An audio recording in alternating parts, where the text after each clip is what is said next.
musée de la préfecture de police de Paris. Dans ses vitrines, la collection d'objets la plus incroyable de l'histoire de la criminalité en France.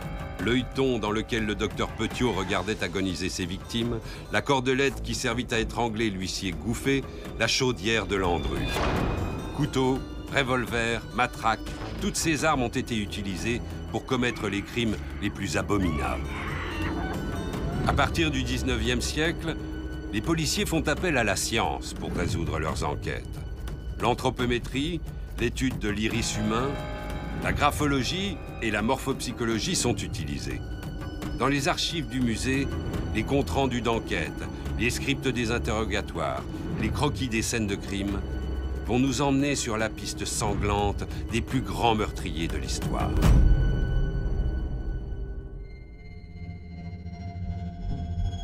La grande crise économique qui a frappé les États-Unis en 1929 a eu des répercussions dans le monde entier. La vague atteint la France en 1931, emportant avec elle des milliers d'emplois.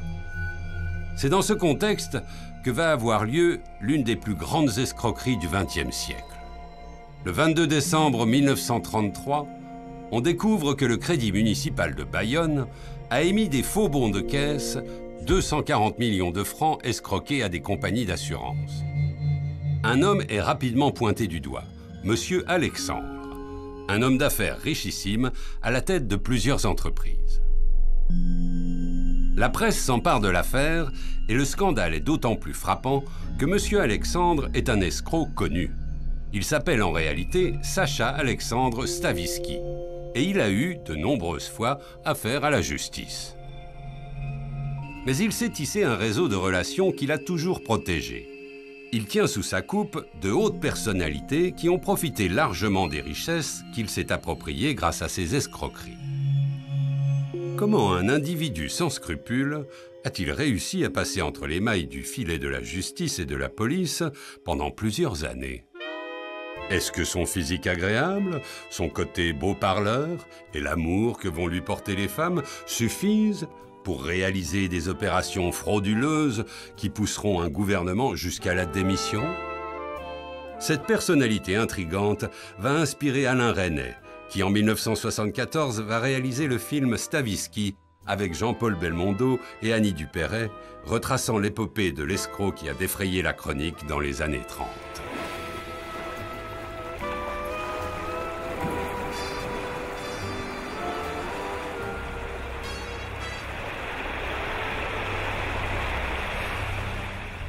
Le 15 décembre 1933, le receveur des finances, M. Maxime Sadron, vient inspecter le Crédit municipal de Bayonne.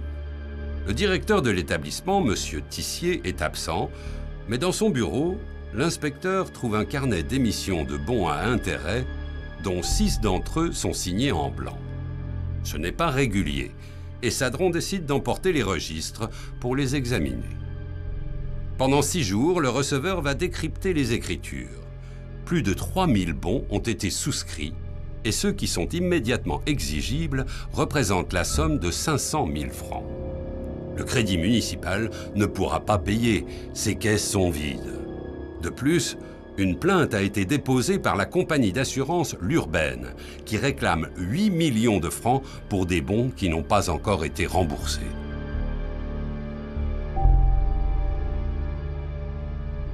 Alors un crédit municipal, c'est connu des grands publics sous le nom de mont-de-piété ou de ma-tante. Ma-tante, c'était une expression qui est liée à un des fils de Louis-Philippe qui, après avoir eu des déboires sur une table de jeu, avait mis au mont-de-piété sa montre et comme il refusait d'avouer à son père, qui était le roi de France, le roi des Français, que pourquoi il n'avait plus sa montre, il lui avait dit « je l'ai oublié chez ma tante ». Et donc, ma tante, par définition, c'est le lieu où on va apporter effectivement des objets physiques. En l'occurrence, pour le fils de Louis-Philippe, c'était une montre.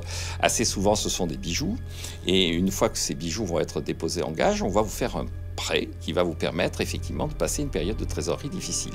Pour avoir du cash à donner aux clients, on émet des bons de caisse qui sont escomptés, c'est-à-dire qui sont apportés auprès d'une banque. La banque récupère les bons de caisse, prend une rémunération, le taux d'escompte et fournit du cash.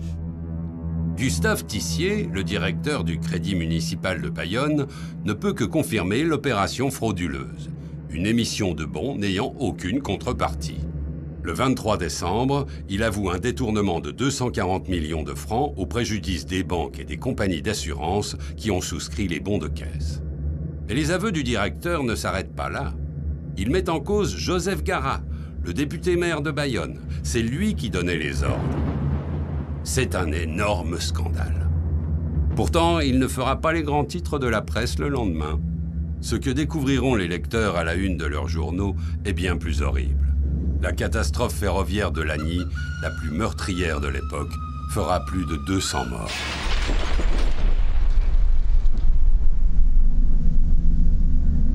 À la Villa Chagrin, le nom donné à la prison de Bayonne par les mauvais garçons, Tissier rumine dans sa cellule. Interrogé, il revient sur la création du crédit municipal et explique que c'est une idée de Monsieur Alexandre. Monsieur Alexandre est connu dans la région. Homme d'affaires influent, à la tête de nombreuses sociétés, il passe l'été sur la côte basque avec sa femme, Arlette, un ancien mannequin de chez Chanel. Il fréquente les casinos, où il est réputé être un grand joueur, mange dans les meilleurs restaurants, se déplace en limousine et est apprécié par le personnel, donnant toujours de larges pourboires. À Paris aussi, M. Alexandre est un des hommes les plus en vue. Résidant à l'hôtel Claridge, il a table ouverte dans les meilleurs restaurants où il reçoit des gens importants, des ministres, des parlementaires ou des journalistes. Au 36 quai des Orfèvres, dans les fichiers de la brigade financière, M. Alexandre a un autre nom, beaucoup moins reluisant. Sur sa fiche, on peut lire « Serge Alexandre Stavisky, né le 20 novembre 1886 à Slobodka, Russie ». Il a fait l'objet de poursuites judiciaires pour vol, fraude, trafic de drogue, arnaque au bon du trésor, et il a été condamné à 1 an de prison en 1926 pour un vol d'actions. Le respectable Monsieur Alexandre n'est qu'un escroc et la presse le présente alors comme le principal responsable de l'affaire du Crédit municipal de Bayonne.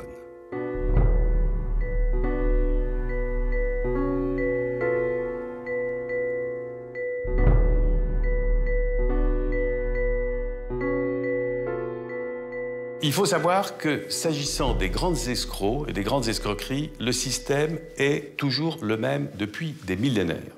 Et c'est ça qui est fascinant et frappant, qu'il s'agisse de Stavisky, qu'il s'agisse de Ponzi quelques années avant ou à la même époque, qu'il s'agisse d'escrocs qui agissaient au XIXe siècle, qu'il s'agisse aujourd'hui d'un Madoff, les recettes sont systématiquement les mêmes. L'escroc joue bien sûr sur son charme personnel, qui est absolument indispensable, sinon personne ne mord à l'hameçon, mais il joue surtout sur la naïveté et la cupidité des victimes et sur le fait que les victimes sont rassurées par les personnes qui, souvent innocentes, et la plupart du temps innocentes, ont été séduites par l'escroc et lui accordent en quelque sorte une espèce de caution d'honorabilité. Le 28 décembre 1933, le juge d'instruction, M. Duhalt, décide de lancer un mandat d'arrêt contre Stavisky. Sentant que la police est sur sa piste, l'escroc a pris la fuite dès le 24 décembre. Il est parti avec René Pigaglio, un fidèle de sa bande, à Servoz, en Haute-Savoie. Les deux hommes s'installent dans un chalet loué par Madame Dussex, les Argentières. Pigaglio retourne à Paris pour suivre de près les événements. Il est remplacé auprès du patron par Henri Voix, un autre membre de la bande. Le 31 décembre, l'affaire du Crédit municipal de Bayonne envahit les unes de tous les journaux. Cette fois-ci, la photographie de Stavisky est en première page. Servoz est une petite bourgade. S'ils restent là, ils seront vite repérés. Il est urgent de se cacher ailleurs. La ville la plus proche, c'est Chamonix, avec son flot de touristes venus pour les sports d'hiver. Pigaglio, revenu de Paris avec Lucette Almeras, la maîtresse de voix, trouve un nouveau refuge, le Vieux Logis. À Paris, le commissaire Duclou reçoit une information. Stavisky serait à Servoz. Il envoie immédiatement Charpentier et 2 inspecteurs. Mais à leur arrivée, il ne trouve personne. Le 8 janvier, Pigaglio, de retour à Paris, se précipite sur les journaux. Les nouvelles ne sont pas bonnes. L'escroquerie de Bayonne fait tous les grands titres. Les sièges de toutes les sociétés de M. Alexandre sont perquisitionnés. Il décide alors de se rendre chez Maître Bonnaure, ami et avocat conseil de Stavisky et député du 3e arrondissement. Maître Bonnaure incite Pigaglio à faire une déposition spontanée à la police. Lui va essayer de convaincre le président du conseil, Camille Chautemps, d'étouffer l'affaire. Le scandale risque de toucher beaucoup trop de personnages haut placés et la situation politique se dégradant, il faut agir vite. Maître Bonnaure demande également à Pigaglio de lui fournir un moyen de contact avec Stavisky afin de mettre en place une retraite sûre et discrète. Pigaglio cède et lui donne le numéro de téléphone du vieux logis. À partir de là, les choses vont aller très vite.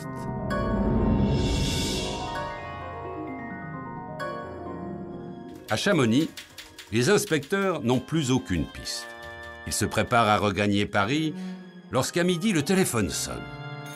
C'est le commissaire Duclou, et cette fois-ci, il n'est plus question d'abandonner. Avec les gendarmes, il vérifie alors toutes les fiches d'hôtel et les locations de la région. Le gendarme Brun s'arrête sur le formulaire rempli par un certain Farjas, installé depuis quelques jours au vieux logis. Ce qui intrigue le gendarme, c'est que l'écriture est exactement la même que celle d'Henri Voix, locataire au chalet Les Argentières. On décide donc d'organiser une surveillance autour du vieux logis. À 14 h, Henri Voix et Lucette Alméras sortent du chalet. Les gendarmes les laissent passer. Rien ne bouge à l'intérieur. Les inspecteurs vont chercher M. Chatou, le propriétaire du vieux logis. À 14 h 10, M. Chatou frappe à la porte, mais personne ne répond. En faisant le tour du chalet, il aperçoit une fenêtre ouverte, il pénètre alors à l'intérieur et ouvre la porte principale aux gendarmes et à l'inspecteur Charpentier. Il n'y a personne dans le salon, ni dans les chambres. Seule une pièce semble fermée de l'intérieur, mais on n'entend aucun bruit.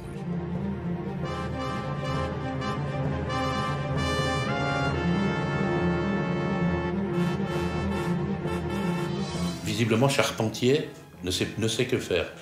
Parce que Charpentier, malgré tout, c'est pas un desperados, c'est un carriériste, plus un fonctionnaire de police qu'un policier.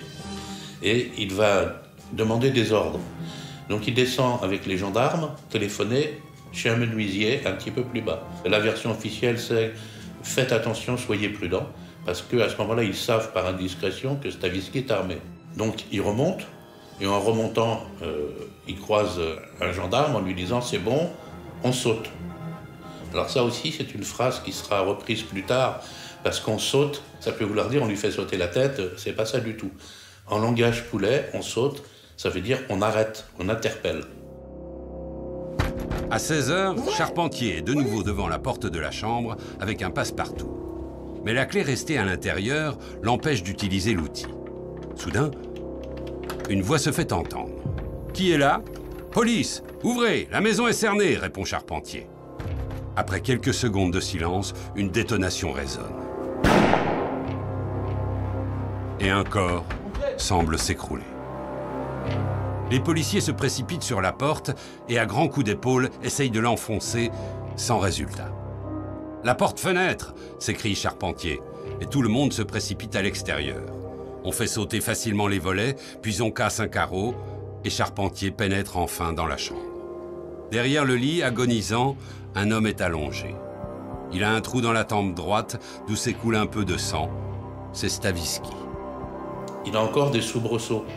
Et ce qui est un peu normal, puisqu'il a une atteinte cérébrale, et c'est des mouvements réflexes, en fait.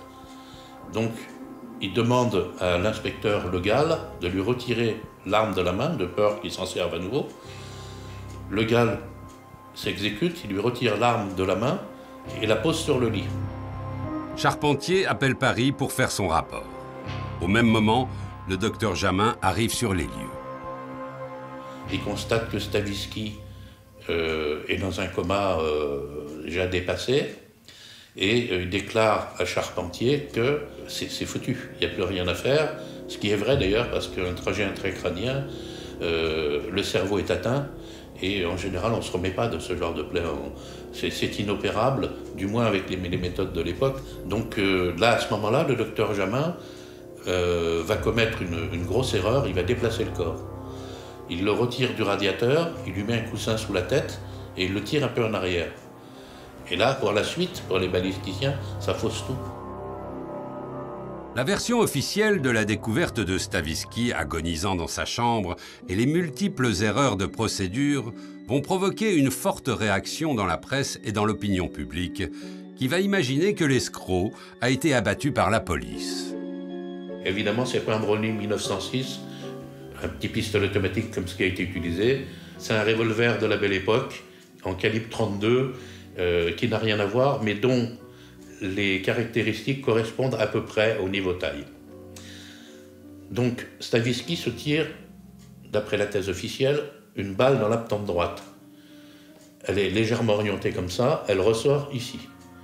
Mais, on va découvrir plus loin, à 1,34 m du sol, un impact. Le projectile traverse le crâne de part en part, on a un trajet transfixiant, il finit sa course en fait dans un mur. Si on se réfère à ce que dit l'inspecteur Le Gall, à ce qu'il déclare, à savoir que Stavisky avait l'arme dans la main gauche, ça veut dire qu'il serait suicidé de la main gauche. De même que se tirer un coup de feu dans la tempe gauche avec la main droite, c'est pratiquement impossible, la trajectoire sera inversée. Dans les deux cas, de toute façon, pour moi, il y a eu suicide, c'est vraiment un suicide, mais qu'il peut y avoir eu confusion entre l'orifice d'entrée et l'orifice de sortie. Alors personne n'a cherché à savoir si Stavisky était gaucher ou droitier. Et ça aurait été important. Il y a eu des tas d'erreurs de commises. Charpentier demande à un photographe de prendre des photos du corps. Malheureusement, le seul qui soit disponible est plus habitué au mariage qu'aux scènes tragiques. Il va mettre beaucoup de temps pour prendre ses clichés et l'ambulance embarquera le mourant vers 18 h. À son arrivée à l'hôpital de Chamonix, les médecins constatent que le blessé est toujours dans le coma et qu'il a perdu beaucoup de sang. Stavisky avait une forte constitution. S'il était arrivé plus tôt, on aurait pu l'opérer et peut-être le sauver. Mais là, c'était trop tard. À 3h50, le 9 janvier 1934, Sacha Alexandre Stavisky est déclaré mort.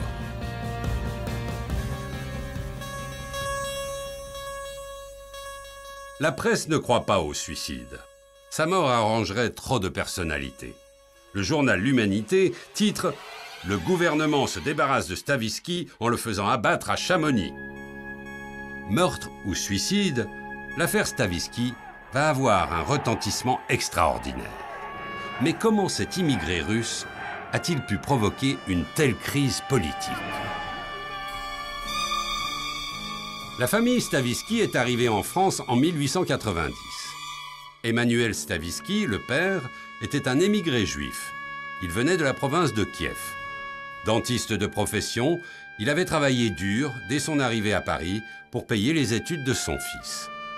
Il voulait qu'il soit médecin, mais le jeune Sacha se sentait artiste. À 16 ans, il quitte le lycée Condorcet pour faire une carrière dans le music hall.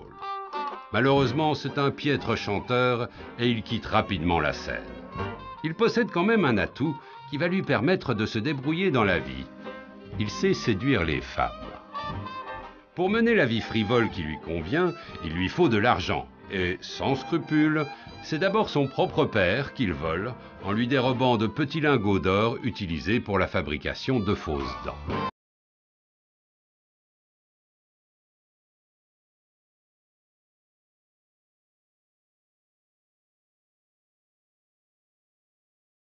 C'est en 1909 qu'il fait son entrée dans le monde des affaires. Associé avec son grand-père, il a l'idée de louer le théâtre Marigny, habituellement fermé en été. Il n'a aucun capital, alors il fait paraître des petites annonces dans la rubrique « Offre d'emploi ». Il recherche des administrateurs, des secrétaires, des ouvreuses pour le théâtre, et les candidats affluent. Il demande à chacun une caution. Sacha et son grand-père récoltent ainsi la somme de 12 000 francs et ouvrent les Folies Marigny. Le spectacle est un échec. 15 jours après l'ouverture, les caisses sont vides, les artistes n'ont pas été payés et le bail résilié par le propriétaire. Le grand-père de Sacha décède et Stavisky se retrouve seul face aux poursuites engagées contre lui. Cette situation ne le traumatise pas, bien au contraire. Il met en place un système qu'il utilisera pour toutes ses affaires. Il engage un grand avocat, Albert Clemenceau, le frère du grand Georges Clemenceau, qui, grâce à ses interventions, va faire repousser les procédures jusqu'à ce que la loi du sursis opère. En 1918, la procédure sera éteinte. Le 28 décembre 1910, Sacha se marie avec une jeune fille de 18 ans, Armande Sévère. Mais au bout de 8 mois, le temps d'épuiser la dot de sa femme, le mariage est rompu. Août 1914, la guerre éclate. Sacha n'hésite pas à s'engager. Il est affecté à Fontenoy, au 19e escadron du train. Mais il est réformé quelques mois plus tard pour mauvaise santé. Il continue donc à progresser dans l'escroquerie. Finalement, c'est ce qu'il fait de mieux. Il obtient un marché de fournitures de guerre auprès du gouvernement italien qui lui verse 416 250 francs pour une commande de 20 000 bombes. Avec le bénéfice de l'opération, il va pouvoir dédommager les victimes de ses premières escroqueries et permettre l'abandon des poursuites engagées. Il commence alors une nouvelle vie. En 1917, alors que les combats font rage sur le front de l'Est, Sacha, habillé de neuf, fréquente à Paris les boîtes clandestines où l'on s'initie aux danses américaines. Il fait la connaissance de Jeanne Darcy, une chanteuse qui avait commencé, avant la guerre, une belle carrière. C'est avec elle qu'il prend goût au luxe et pour assouvir son besoin d'argent, il organise des tripots clandestins où d'anciennes coquettes se font dépouiller. Avec Jeanne Darcy, il ouvre un cabaret dancing, le Cadet Roussel, rue de Caumartin. Et dès la fin de la guerre, c'est un succès. Et les caisses se remplissent rapidement. En juin 1922, les deux amants ont un grave accident de voiture. Ils tombent alors amoureux d'Arlette Simon, mannequin chez Coco Chanel, une femme rayonnante qui n'a Dieu que pour le beau Sacha. Le couple ne se sépare plus. Mais en juillet 1926, le sort va s'acharner sur eux. Le nom de Stavisky s'étale pour la première fois à la une des journaux. On vient de découvrir qu'il a détourné 6 millions de francs. Le juge décante, ne veut pas laisser s'échapper l'escroc et ses avocats ne vont rien pouvoir faire. Emmanuel Stavisky, le père de Sacha, ne supporte pas le déshonneur apporté par son fils. Il se suicide. Pour sortir de cette période noire, Sacha ne voit qu'une issue, la fuite, en attendant des jours meilleurs. Pour organiser son départ, il réunit ses plus fidèles amis dans une villa de Marly-le-Roi. Un indicateur en informe la police. Sans indique, il n'y a pas de police. Il ne faut pas avoir peur de le dire, même si ça fait un peu sale. Il n'y a pas de bonne police sans indique. Le policier ne travaille pas avec la boule de cristal. S'il n'a pas de renseignements, il ne peut pas s'introduire forcément dans un milieu. C'est très difficile. Et il lui faut des renseignements. Alors cet indique, on l'obtient comment ? On lui octroie des avantages. Alors ça peut être des avantages de rien du tout. Moi j'ai connu des indiques à qui on faisait sauter les contraventions quand c'était encore permis. Des stationnements, des choses comme ça, vous voyez. Et en échange, il ramenait des tuyaux. En général, il évitait de balancer ses amis ou les affaires auxquelles il avait participé. Mais pour le peu qu'un concurrent, entre guillemets, devienne gênant, il n'hésitait pas à le balancer. Donc les indiques, ils ont toujours fait partie du paysage policier. On ne peut pas travailler sans indicateur, ce n'est pas possible. La villa est encerclée, Sacha est pris au piège, il est arrêté. Arlette, qui est enceinte, va être laissée en liberté. Elle accouche quelque temps plus tard d'un garçon, Claude.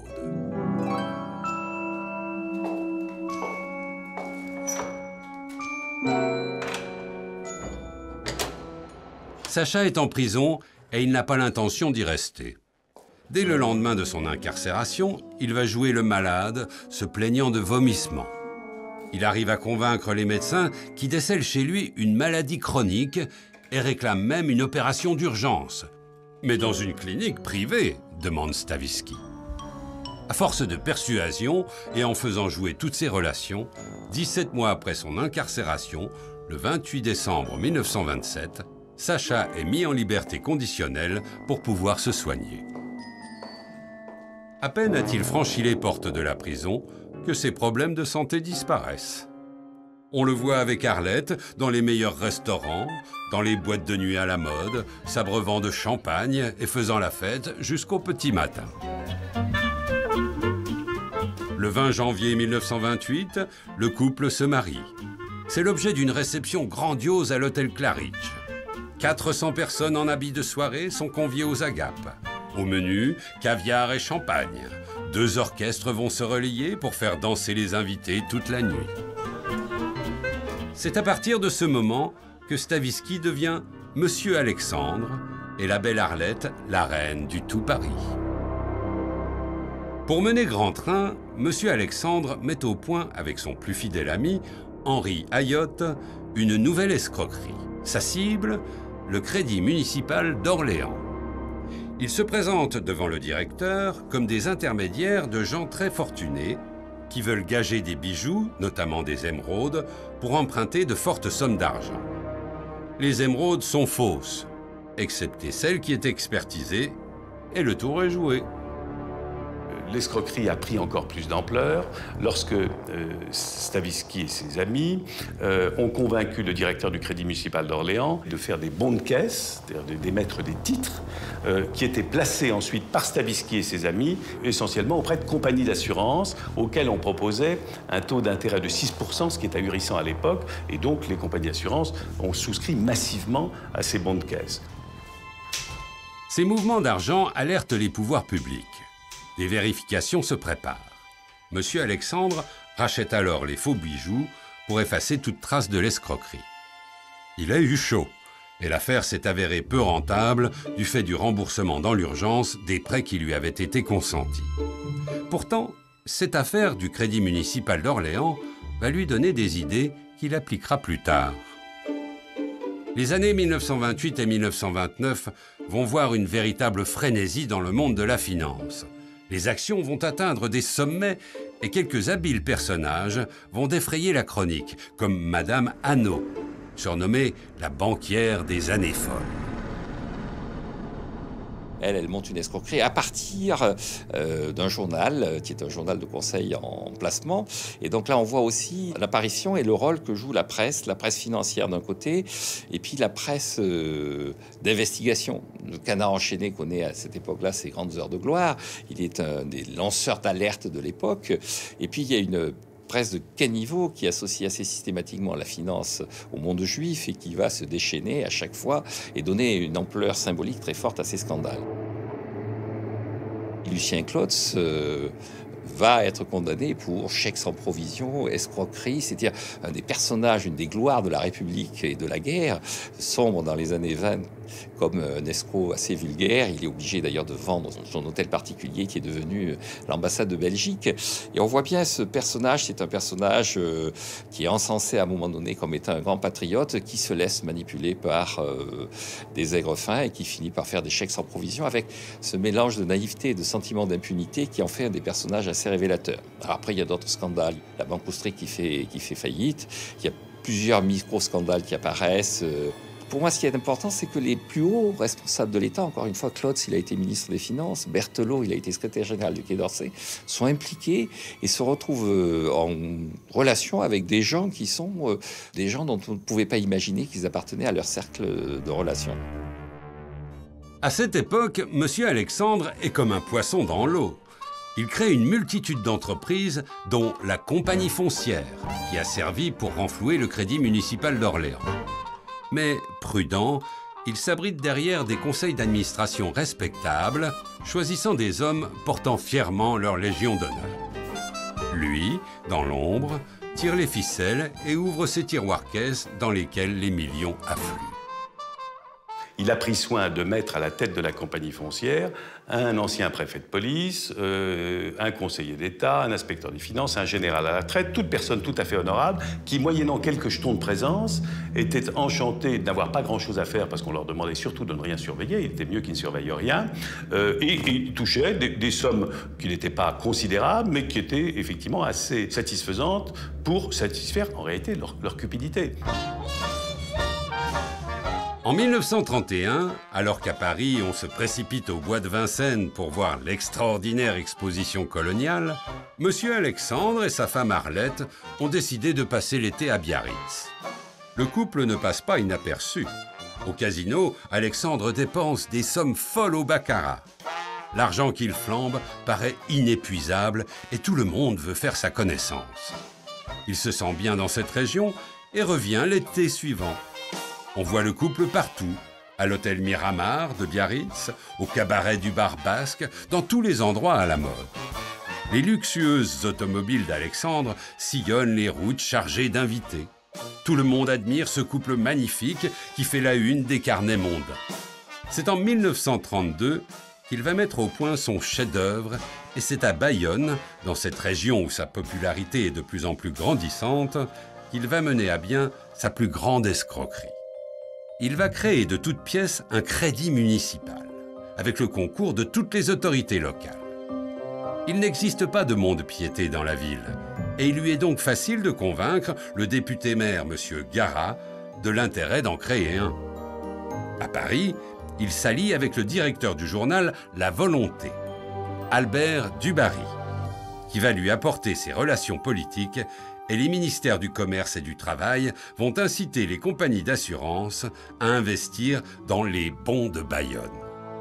L'opération est dès le début un succès.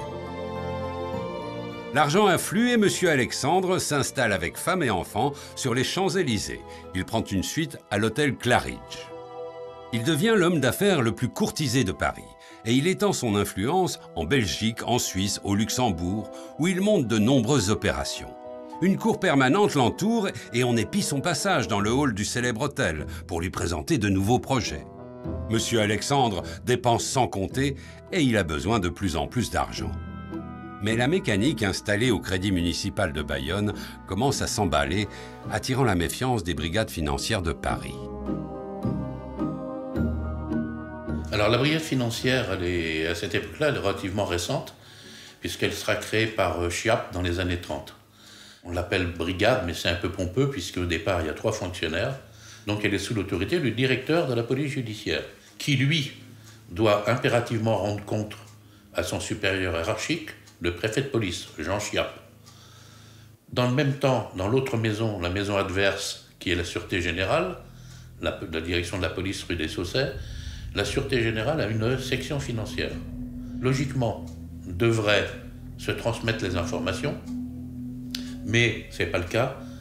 Ça n'a jamais été le cas dans aucune affaire, et c'est toujours pas le cas de nos jours. Il y a quand même une petite guerre des polices, une certaine rivalité entre les 2 clochers, la rue de Saussets et le quai des Orfèvres. Ça a toujours été, et ça tient même pas spécialement à l'institution, c'est surtout une affaire d'hommes. En plus de cela, le parquet de la Seine, le ministère de la Justice, donc, a créé une section financière.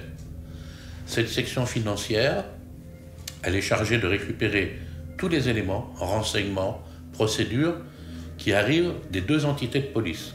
Tout doit arriver en haut et il y a un magistrat qui est en charge de cette petite section, c'est le conseiller Prince.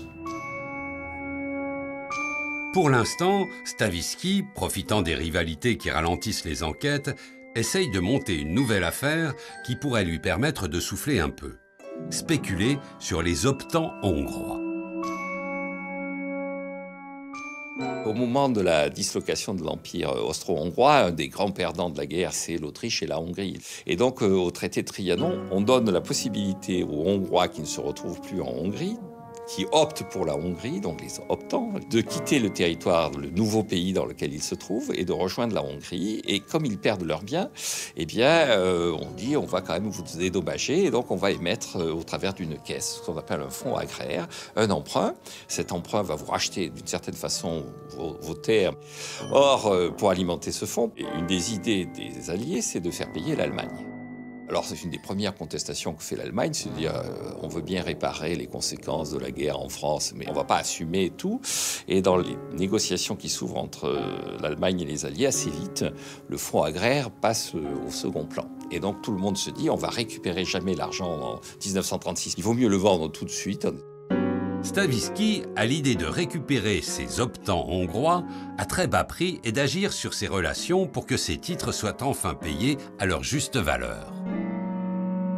Ce qu'on appelle les fonds vautours à l'heure actuelle autour de certaines dettes de pays en voie de développement ou de pays qui ont eu des problèmes de dette comme l'Argentine partent de la même logique. On récupère les titres de dette à des valeurs qui sont extrêmement minorées par rapport à la valeur nominale, par rapport à la valeur faciale. Et ensuite, on va avoir un certain nombre d'autorités en disant il y va quand même de votre crédibilité. Une parole a été donnée. Vous devez me les racheter, pas forcément dans mon exemple à 100, mais au moins à 50 ou à 60. Mais en tout cas pas à 20 qui est leur valeur actuelle sur le marché. En attendant, pour une fois encore impressionner le tout Paris, M. Alexandre s'est porté acquéreur du théâtre L'Empire, le music-hall de l'avenue Wagram. À l'affiche, une opérette hongroise, Kalinka, avec en vedette Rita George, une blonde pulpeuse déjà renommée en Allemagne. La veille de la première, il a fait installer des colonnes lumineuses garnies de fleurs naturelles. Le jour même de la représentation, craignant la pluie pour ses invités, il fait monter un baldaquin sous lequel les belles automobiles vont pouvoir s'arrêter et les personnalités emprunter le tapis rouge qui va les conduire dans le théâtre. La débauche de paillettes qui continue d'entourer M. Alexandre n'empêche pas le rage de gronder. L'argent dilapidé à tout va commence à manquer. Et c'est le pire moment, car il va falloir rembourser les premiers bons émis par le Crédit municipal de Bayonne. Tout va mal. L'opération sur les créances hongroises n'avance pas et la brigade financière n'attend qu'un faux pas d'Alexandre Stavisky pour lui tomber dessus, malgré toutes ses protections. Le 25 décembre 1933, le scandale éclate avec l'arrestation de Tissier, le directeur du Crédit municipal de Bayonne, et Stavisky prend la fuite. Le 7 janvier 1934, c'est Garat, le député maire de Bayonne, qui est arrêté à son tour. Le 8 janvier, Stavisky est retrouvé à Chamonix avec une balle dans la tête. Le monde politique pousse peut-être un peu trop tôt un ouf de soulagement.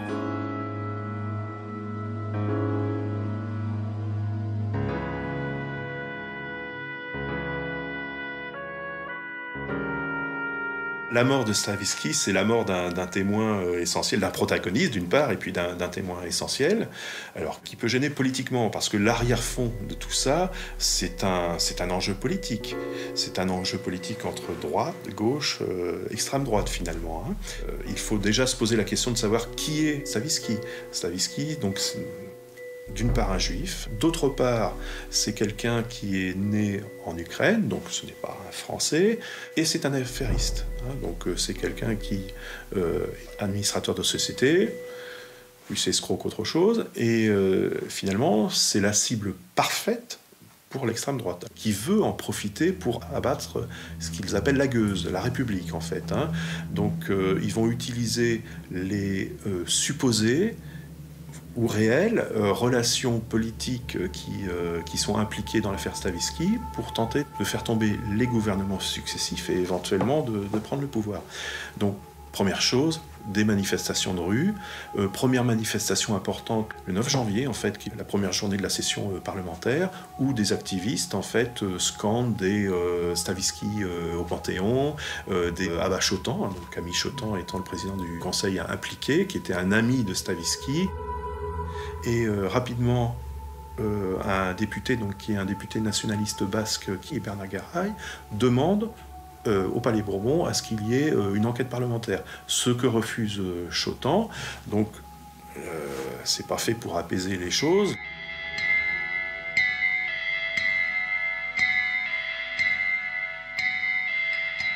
Le peuple est écœuré.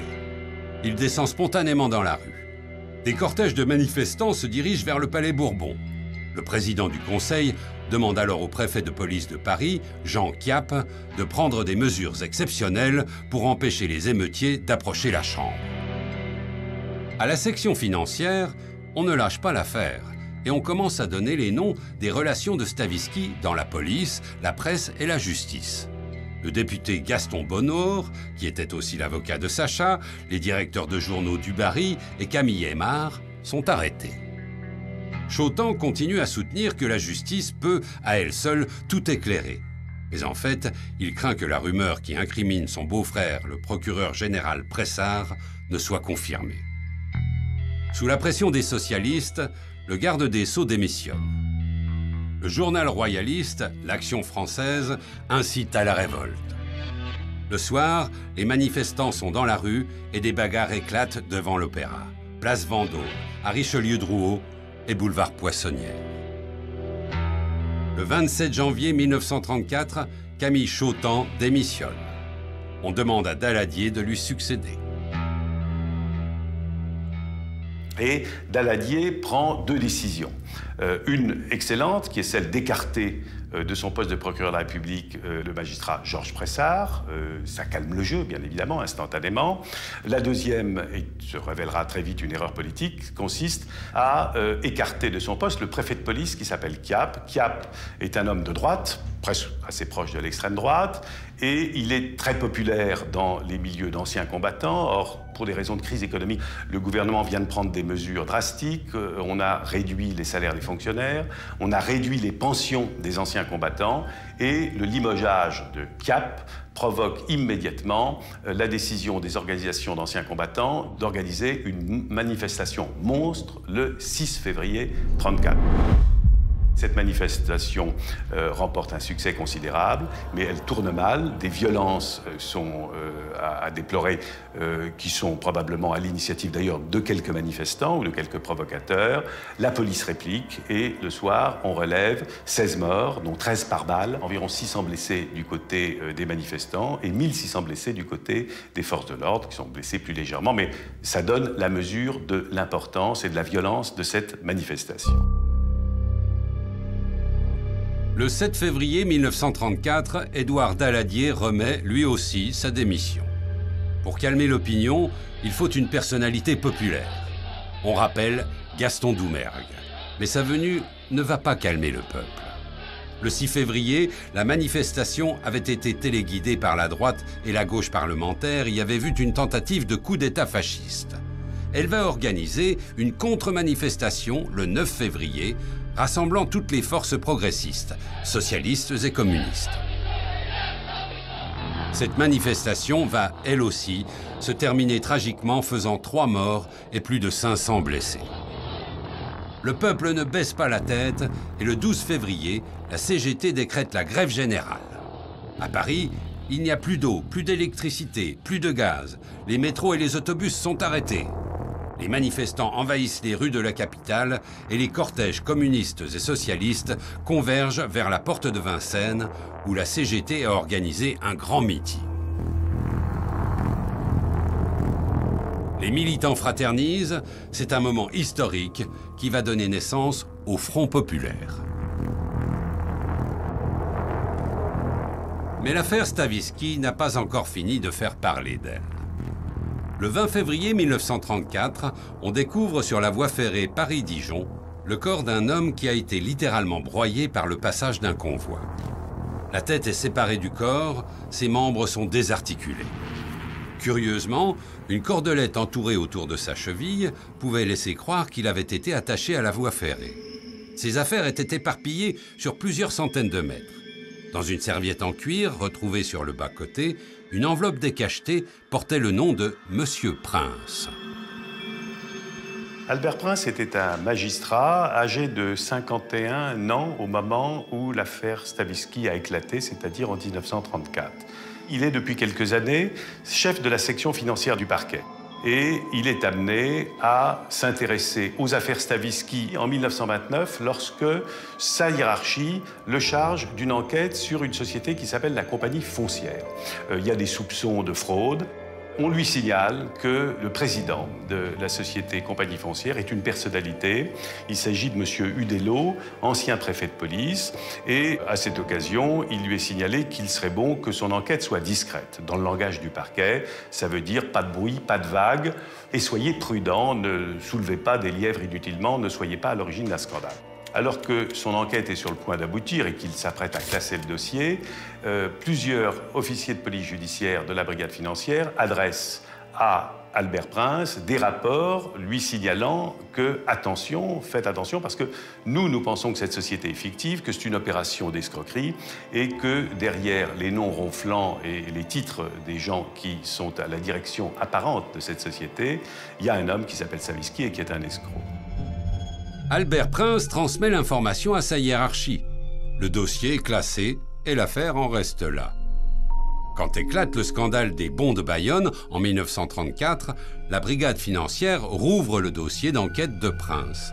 Son rapport est accablant. L'escroc Stavisky aurait pu être arrêté à ce moment-là. Le supérieur hiérarchique d'Albert Prince n'est autre que Georges Pressard, le beau-frère du président du conseil Camille Chautemps. Mais c'est aussi une relation de Sacha Stavisky. Une enquête administrative dirigée par le président de la Cour de cassation, M. Lescouvet, est alors ordonnée. Il convoque Albert Prince. Prince vient le voir le 16 février 1934, lui annonce qu'il a des révélations à lui faire, qu'il est en mesure de prouver qu'il a, lui, bien agi et que c'est Pressard qui lui a demandé de classer les rapports de la brigade financière. Et Lescouvet lui dit, écoutez, mon cher ami, revenez me voir le 19 février avec votre rapport et puis j'aviserai. Le 19 février, Prince dépose un mot au cabinet du premier président Lescouvet expliquant qu'il n'est pas prêt, qu'il n'a pas eu le temps d'établir son rapport, qu'il a besoin de procéder à des vérifications et qu'il lui remettra quelques jours plus tard. Et il est convenu que ce serait le 21 février. Or, le 20 février, il est appelé mystérieusement par un médecin de Dijon qui lui dit que sa mère est très malade. Il prend le train précipitamment et on retrouvera son corps dans la nuit suivante, dans la nuit du 20 au 21 février, décapité, écrasé sur la voie Paris-Dijon.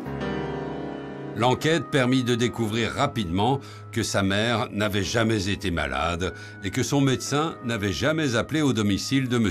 Prince. Tout cela ressemblait à un guet-apens. Et le lendemain du drame, le ministre de l'Intérieur, Albert Sarraut, déclara « Monsieur Prince a été assassiné. C'est à croire qu'il existe une véritable mafia qui se charge de faire disparaître ceux qui en savent trop long. »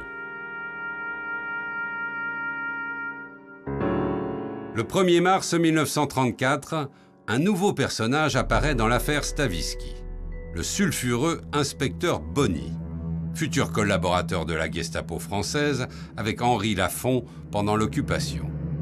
On le charge d'enquêter sur l'affaire Prince. L'inspecteur Bonny prend l'air de celui qui sait tout.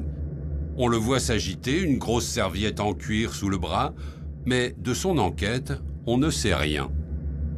La presse décide de faire de l'affaire Prince un feuilleton quotidien. À Paris Soir, on a fait appel à 3 éminents détectives venus de Grande-Bretagne. Sir Basil Thompson, chef de l'intelligence service pendant la guerre, Wensley, l'homme de fer de Scotland Yard, et Collins, ex-inspecteur-chef. C'est l'enquête en chapeau melon, mais pour donner une touche plus française, on demande à Georges Simenon, le père de Maigret, d'apporter sa plume. À Paris, Simenon fait des recherches dans les milieux spéciaux que fréquentaient les gangsters de Stavisky. C'est dans le milieu qu'il faut chercher les assassins du conseiller Prince, pense Simenon. Mais les Anglais ne sont pas de cet avis. Ils se rangent du côté d'un suicide et regagnent discrètement la Grande-Bretagne. Cette théorie ne séduisant personne. Simenon persiste et signe. Cette fois-ci, il donne des noms. Carbone, Spirito et Gaëtan de Lusatz, les gangsters de l'Étoile. Pour l'inspecteur Bonny, il est hors de question que la presse lui vole son enquête. Il n'hésite pas une seconde, il fait interpeller les 3 truands. Carbone, Spirito, Lusatz sont arrêtés par Bonny sur foi de quelques témoignages. Et le 20 avril, il y a une confrontation avec les différents témoins et tous se rétractent. 3 truands sont libérés, bien qu'étant toujours inculpés d'assassinat, et quelques jours après, il y a un non-lieu. Et jamais l'enquête n'aboutira en réalité. Et en définitive, pour l'affaire Prince, en tout cas, ça se termine en janvier 1937, en fait, par un non-lieu. En fait, on ne saura jamais qui a tué le conseiller Prince, et sa mort reste encore aujourd'hui un mystère. Novembre 1934, la commission d'enquête sur l'affaire Stavisky a rendu son rapport et un procès est organisé. 20 personnes sont inculpées, dont les principales sont Ayotte, Tissier, Garat, Bonheur et la femme de Stavisky, Arlette. 50 avocats assurent la défense. 250 témoins vont être entendus. Les pièces à conviction sont entreposées dans un coffre-fort de 2 mètres de haut. Le procès va durer pendant plus de 2 mois et c'est le 17 janvier 1936 que les jurés vont enfin répondre aux 1596 questions qui leur ont été posées. Après 2 heures de délibération, les condamnations tombent. Tissier, 7 ans de travaux forcés, Ayotte, 7 ans, Garat, 2 ans de prison, Cohen, 5 ans, Atto et Bardi de Fourtou, 2 ans, Bonheur, 1 an avec sursis. Le reste des prévenus est acquitté, dont Arlette Stavisky, qui s'exilera plus tard aux États-Unis. Du procès, on n'avait pas appris grand-chose qu'on ne connaissait déjà. Le beau Sacha avait enflammé les cœurs, séduit les profiteurs. Mais il n'avait pas trahi ses amis. En se donnant la mort, il avait eu l'élégance d'emporter avec lui ses secrets.